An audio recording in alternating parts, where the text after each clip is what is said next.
is Mary Pat. I live a few blocks from here. I do the books for my husband's business. It's not the most thrilling job in the world, but I can do it from the second bedroom in our apartment. Saves us money, and it allows me the time and the freedom to do things that I really like. I love coming to the park and just walking and feeding the ducks and the other birds, just watching them, so fearful at first, inching closer and closer. I really love the park.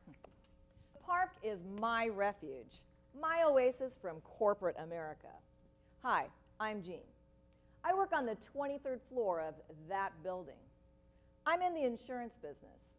I deal with people and their problems all day long.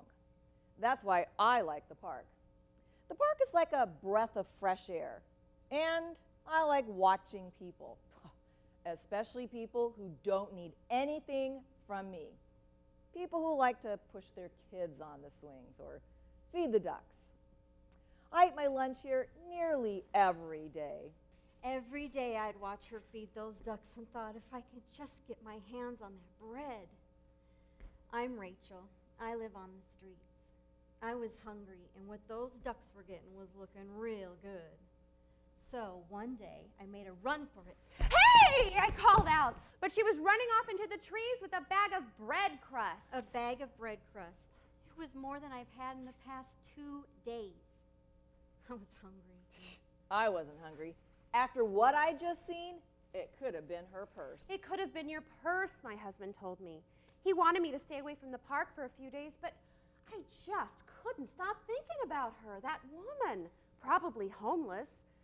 I mean, I just had to know, was she really trying to steal my purse, or was she just hungry?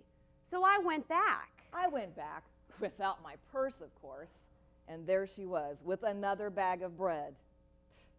Brave soul. Or careless, I thought. No, an easy target. An easy target, I thought, as I watched the woman with the bread from across the street.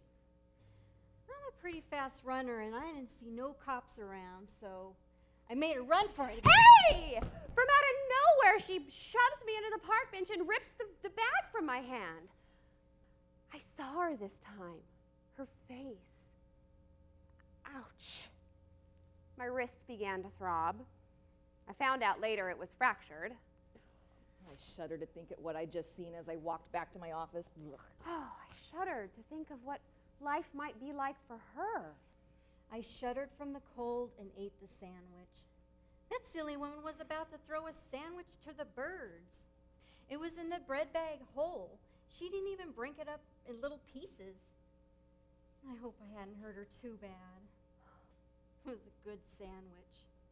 That day it was all I had. I had half a mind to eat in the cafeteria, but it was an especially nice day, so I went back to the park, and there she was, the bread lady. And this time, she had 2 bags of bread. 2 bags of bread. One for the birds and the other one for the woman. Yeah, the woman never showed up. She didn't come by for nearly 2 weeks. I thought maybe she thought that the 2 bags were a trap, so I went back to just one. I'd take a scoop of breadcrumbs out, and I'd put the bag on the bench, and I'd walk away to feed the birds. It was as if she wanted that bag to be stolen. It was easy to steal it. She took it Every day. There was something different in the bag. Always a sandwich. At first I thought she thought birds liked sandwiches, but then there was an apple in the bag and a Snickers bar one day. One day, the lady got a large duffel bag and put it on the park bench, and then she went off to feed the ducks. I couldn't believe it. She was actually giving stuff away to that street person, the very woman who put her wrist in a cast. What a treasure. What a treasure. Pretty clothes, soap, perfume, and a mirror were inside. Oh, inside, she was just like a scared girl. Her name was Rachel.